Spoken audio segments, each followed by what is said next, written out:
ಅಧಿಕಾರದಿಂದ ಕೆಳಗಿಳಿಯುವ ಬಗ್ಗೆ ಸಿಎಂ ಹೇಳಿಕೆ ವಿಚಾರಕ್ಕೆ ಸಂಬಂಧಪಟ್ಟ ಹಾಗೆ ಜಗದೀಶ್ ಶೆಟ್ಟರ್ ಕೂಡ ರಿಯಾಕ್ಟ್ ಮಾಡಿದ್ದಾರೆ. ಬನ್ನಿ ನೋಡೋಣ.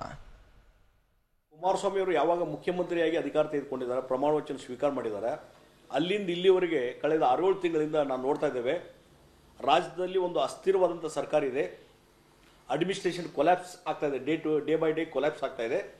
ಮತ್ತು ಈ JDS ಕಾಂಗ್ರೆಸ್ಸು ಜನರನ್ನು ಮೂರ್ಖತನ ಮಾಡುವಂಥ ಕೆಲಸ ಇವತ್ತು ಇಬ್ಬರು ಕೂಡಿ ಮಾಡ್ತಾ ಇದ್ದಾರೆ. ದಿನಕ್ಕೊಂದು ಹೇಳಿಕೆಗಳು ಮತ್ತು ಸರ್ಕಾರದ ಆಡಳಿತ ವ್ಯವಸ್ಥೆ ಕುಸಿದು ಹೋಗಲಿಕ್ಕೆ ಇನ್ನೂ ಏನೇನು ಹೇಳಿಕೆ ಕೊಡಬೇಕು ಅದು ಹೇಳಿಕೆ ಕೊಡ್ತಾ ಇದ್ದಾರೆ.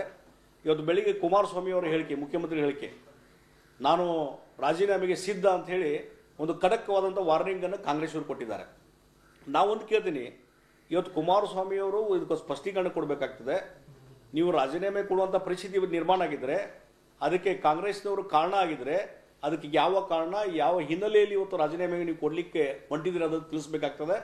ಮತ್ತು ಕಾಂಗ್ರೆಸ್ನವ್ರಿಗೂ ನಾನು ಕೇಳ್ತಾ ಇದ್ದೀನಿ, ನೀವು ಏನೋ ಒಂದು ಮಹಾಗಠಬಂಧನ ಅಲಯನ್ಸು ಹಾಗೆ ಅಂತ ಹೇಳ್ಕೊಂಡು ಇವತ್ತು 37 ಜನ ಶಾಸಕರಿದ್ದಂಥ ಕುಮಾರಸ್ವಾಮಿ ಅವ್ರ ಪಾರ್ಟಿಗೆ ನೀವು ಅವ್ರನ್ನ ಹೋಗಿ ಮುಖ್ಯಮಂತ್ರಿ ಮಾಡಿದಿರಿ, ಅನ್ಕಂಡೀಷನಲ್ ಸಪೋರ್ಟ್ ಕೊಡ್ತೀರಿ. ಕೊಟ್ಟ ಮೇಲೆ ಮತ್ತು ನೀವೇನು ಅವ್ರಿಗೆ ತೊಂದರೆ ಕೊಟ್ಟಿದ್ದೀರಿ, ಏನು ಕಿರಿಕಿರಿ ಮಾಡಿದಿರಿ, ಯಾಕೆ ಕುಮಾರಸ್ವಾಮಿ ಈ ಹೇಳಿಕೆ ಕೊಟ್ಟಿದ್ದಾರೆ, ಅದಕ್ಕೆ ಕಾಂಗ್ರೆಸ್ಸು ಸ್ಪಷ್ಟೀಕರಣ ಕೊಡಬೇಕಾಗ್ತದೆ. ಮತ್ತು ಯಾವ ಹಿನ್ನೆಲೆಯಲ್ಲಿ ನೀವು ಈ ಸ್ಟೇಟ್ಮೆಂಟ್ ಬಂತು ಅನ್ನೋದು ಕುಮಾರಸ್ವಾಮಿಯವರು ಇದಕ್ಕೆ ಸ್ಪಷ್ಟೀಕರಣ ಕೊಡಬೇಕಾಗ್ತದೆ.